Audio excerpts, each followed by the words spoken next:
Pengalamannya sungguh eye opener sih, dari hal-hal yang selama ini nggak tahu jadi tahu, dari hal-hal yang mungkin jadi mitos jadi lebih ada informasi pengetahuan baru.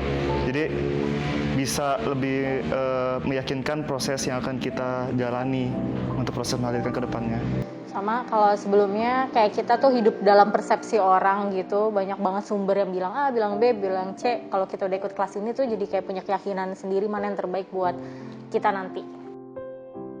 Melahirkan itu proses yang menurut aku sih spiritual dan sakral, karena berbagai macam hal tuh membantu mendukung sebuah orang ibu untuk bisa melahirkan anaknya sebaik-baiknya gitu. Jadi nggak cuma dari dalam ibunya diri sendiri yang berperan besar, tapi juga orang sekitar pun juga berpengaruh ke dalam proses melahirkan nantinya itu.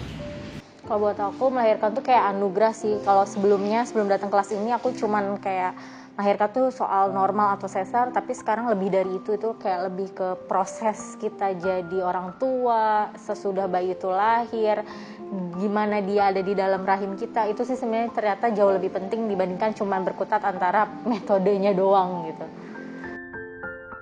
Makna lahir menurut aku itu proses moving forward dari orang seperti kita yang belum menjadi orang tua, belum dewasa menjadi lebih dewasa, dan juga lebih bisa punya peran penting untuk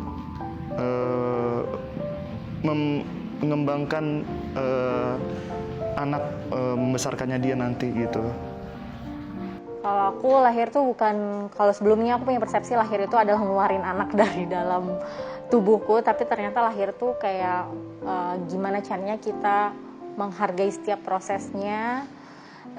Ternyata ada orang lain yang bergantung banget sama kita dan gimana cara kita menghargai momen itu sih, lebih ke situ.